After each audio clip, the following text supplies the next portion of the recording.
As the calendar flips to September, people are starting to look ahead to fall and winter sports. And in Saskatchewan, curling is at the center of many communities. And the clubs, they're coming back. CURLSASK has announced its return to play guidelines. And for more on how they're going to make it work, I'm joined by CURLSASK Executive Director Ashley Howard. Thanks for being here.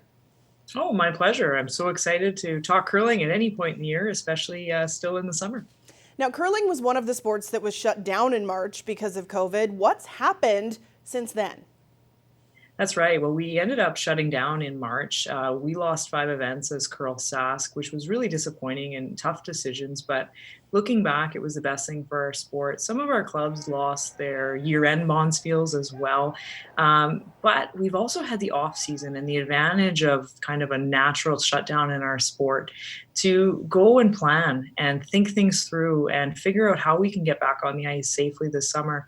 So we didn't waste any time. We put a great plan together. Curling Canada also released guidelines, and here we go. We're ready to kick things off and ready to let the rocks fly.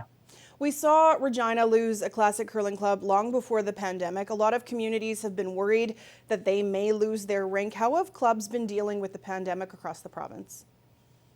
Yeah, this is a challenge for us. This will be a challenge for our sport. I won't lie. We've talked with our clubs in some of our town hall sessions. We've really been trying to communicate with them what things are going to look like if there are any extra costs, so they can make an informed decision whether to open their doors or not. We'd hate to see a rink be lost, due to COVID-19. But we're doing everything we can to get them to open and make good decisions. We would rather see sustained success in the long term, maybe for a sacrifice of the 1 year. So that may be a decision for some of our clubs. But of course, we're doing everything in our power to support the rinks right now and make sure that we can get back to curling in as many places in Saskatchewan, because we're the cornerstone of every community. It's where you get together, it's where you have your activity, and it really is an important part of our reopening and our normalcy and getting back to our lives.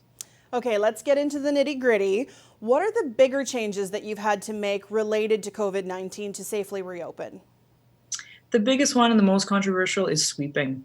People want to have the ability to have two sweepers and sweep together on their rocks.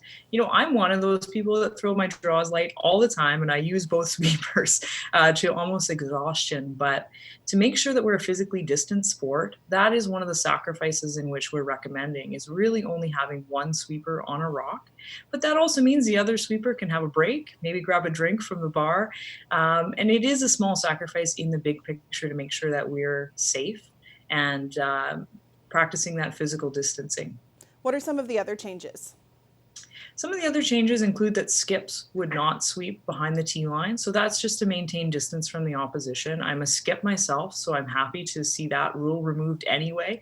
And I also know that handshakes are a commonplace in curling. We're a traditional game, and we have some of those traditions that have been around for decades. So I will be disappointed to not be able to look my opponent in the eye and shake their hand and say good game at the start and the end of each game. But we would not be having any handshakes. You're asked to only touch your equipment, so your two rocks. Of course, there's some extra cleaning protocols as well, and some patterns in which people will walk down the ice. So a modified traffic flow. And we're also asking that all 16 rocks be stored on one side of the sheet. And that gives us the ability to maintain distance between the sheets of ice and allow just for a safe return to sport. But I can tell you that after the game, you can still go up into the lounge and enjoy a cold one and support your local rink. All that being said, I'm wondering if you're anticipating some growth this upcoming season with so many snowbirds and maybe university students grounded in Saskatchewan. We are, yeah. So our first step was to take a membership survey and see where we're at with our current members. I was really pleased with the results. We had 90% willing to come back to the rink. And beyond that, we have some opportunity where people have had events canceled on them. They want to be physically active this year and may look at curling as an option to come back. And I would categorize two opportunities as snowbirds who can't travel south, and also those university students who are working from home now and not heading back into the cities for those university courses. So a couple of opportunities. We are an inclusive and welcoming sport, and anyone who's been away for a few years, we'd be happy to have you back. Ashley, thanks so much for your time today. My pleasure. Thanks.